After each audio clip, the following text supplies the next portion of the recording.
Exhalation, a story by Ted Chiang, in about 22 pages. It has long been said that air, which others call argon, is the source of life.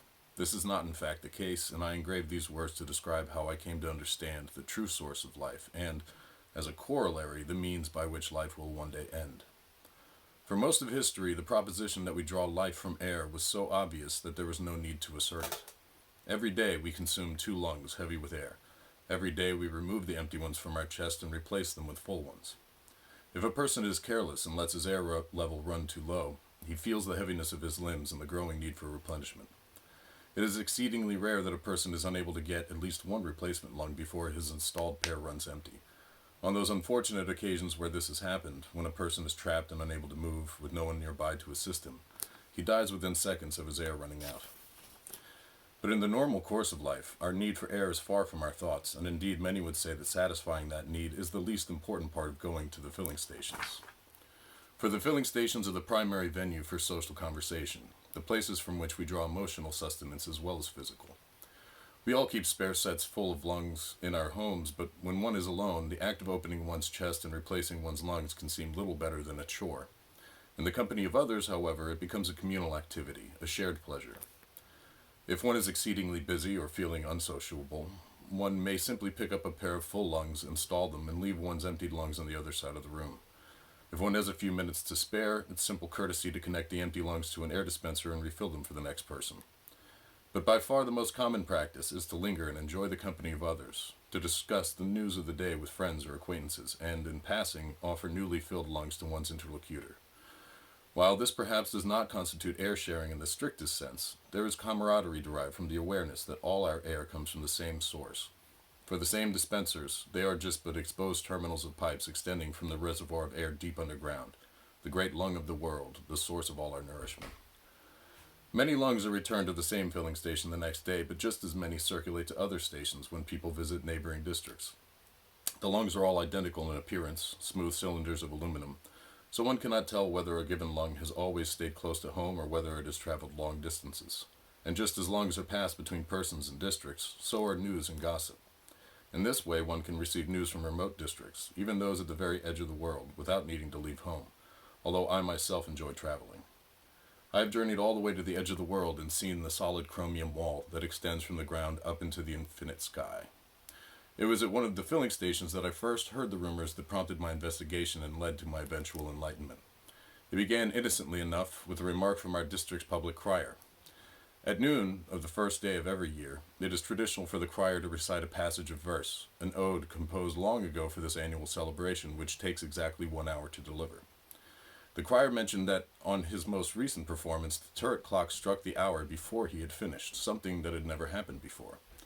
Another person remarked that this was a coincidence, because he had just returned from a nearby district where the public crier had complained of the same incongruity. No one gave the matter much thought beyond the simple acknowledgement that seemed warranted. It was only some days later, when there arrived word of a similar deviation between the crier and the clock of a third district, that the suggestion was made that these discrepancies might be evidence of a defect in the mechanism common to all the turret clocks, albeit a curious one to cause the clocks to run faster rather than slower. Horologists investigated the turret clocks in question, but on inspection they could discern no imperfection. In fact, when compared against the timepieces normally employed for such calibration purposes, the turret clocks were all found to have resumed keeping perfect time. I myself found the question somewhat intriguing, but I was too focused on my own studies to devote much thought to other matters. I was and am a student of anatomy, and to provide context for my subsequent actions, I now offer a brief account of my relationship with the field. Death is uncommon, fortunately, because we are durable, and fatal mishaps are rare, but it makes difficult the study of anatomy, especially since many of the accidents serious enough to cause death leave the deceased remains too damaged for study. If lungs are ruptured when full, the explosive force can tear a body asunder, ripping the titanium as easily as if it were tin. In the past, anatomists focused their attention on the limbs, which were the most likely to survive intact. During the very first anatomy lecture I attended a century ago, the lecturer showed us a severed arm, the casing removed to reveal the dense column of rods and pistons within. I can vividly recall the way, after he had connected the arterial hoses to a wall-mounted lung he kept in the lab, he was able to manipulate the actuating rods that protruded from the arm's ragged base, and in response the hand would open and close fitfully. In the intervening years, our field has advanced to the point where anatomists are able to repair damaged limbs and, on occasions, attach a severed limb. At the same time, we have become capable of studying the physiology of the living. I have given a version of that first lecture I saw, during which I opened the casing of my own arm and directed my students' attention to the rods that contracted and extended when I whittled my fingers. Despite these advances, the field of anatomy still had a great unsolved mystery at its core: the question of memory. While we knew a little about the structure of the brain, its physiology is notoriously hard to study because of the brain's extreme delicacy. It is typically the case in fatal accidents that, when the skull is breached, the brain erupts in a cloud of gold, leaving little besides shredded filament and leaf, from which nothing useful can be discerned. For decades, the prevailing theory of memory was that all of a person's experience were engraved on a sheet of gold foil. It was these sheets, torn apart by the force of the blast, that were the source of the tiny flakes found after accidents. Anatomists would collect the bits of gold leaf so thin that light passes greenly through them, and spend years trying to reconstruct the original sheets with the hope of eventually deciphering the symbols in which the deceased's recent experiences were inscribed. I did not subscribe to this theory, known as the inscription hypothesis, for the simple reason that if all our experiences are in fact recorded, why is it that our memories are incomplete? Advocates of the inscription hypothesis offered an explanation for forgetfulness, suggesting that over time the foil sheets become misaligned from the stylus which reads the memories, until the oldest sheets shift out of contact with it altogether. But I never found it convincing. The appeal of the theory was easy for me to appreciate, though. I, too, had devoted many an hour to examining flakes of gold through a microscope, and can imagine how gratifying it would be to turn the fine adjustment knob and see legible symbols come into focus. More than that, how wonderful would it be to decipher the very oldest of a deceased person's memories, one that he himself had forgotten. None of us can remember much more than 100 years in the past, and written records, accounts that we ourselves inscribed but have scant memory of doing so, extend only a few hundred years before that. How many years did we live before the beginning of written history? Where did we come from? It is the promise of finding the answers within our own brains that makes the inscription hypothesis so seductive. I was a proponent of the competing school of thought, which held that our memories were stored in some medium in which the process of erasure was no more difficult than recording, perhaps in the rotation of gears or the position of a series of switches. This theory implied that everything we had forgotten was indeed lost, and our brains contained no histories older than those found in our libraries.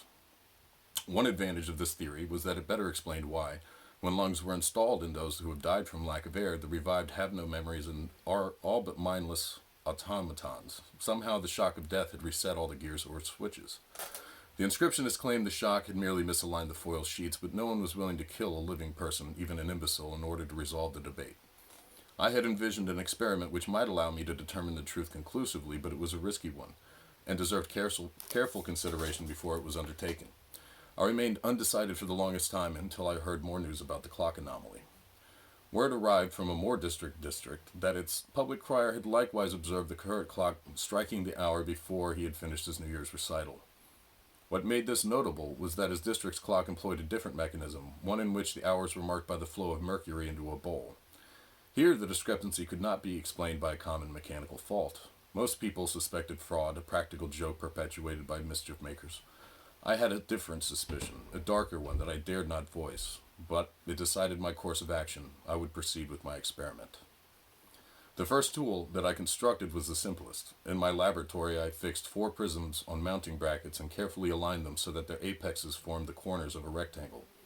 When they are arranged thus, a beam of light directed at one of the lower prisms was reflected up, then backward, then down, and then forward again in a quadrilateral loop. Accordingly, when I sat with my eyes at the level of the first prism, I obtained a clear view of the back of my own head. This solipsistic periscope formed the basis of all that was to come. A similarly rectangular arrangement of actuating rods allowed a displacement of action to accompany the displacement of vision afforded by the prisms. The bank of actuating rods was much larger than the periscope, but still relatively straightforward in design. By contrast, what was attached to the end of those respective mechanisms was far more intricate. To the periscope I had added a binocular microscope mounted on an armature capable of swiveling side to side or up to down. To the actuating rods I added an array of precision manipulators, although that description hardly does justice to those pinnacles of the mechanician's art. Combining the ingenuity of anatomists and the inspiration provided by the bodily structures they studied, the manipulators enabled their operator to accomplish any task he might normally perform with his own hands, but on a much smaller scale. Assembling all of this equipment took months, but I could not afford to be anything less than meticulous. Once the preparations were complete, I was able to place each of my hands on the nest of knobs and levers and control a pair of manipulators situated behind my head and use the periscope to see what they worked on. I would then be able to dissect my own brain. The very idea must sound like pure madness. I know, and if I had told any of my colleagues, they would surely have tried to stop me.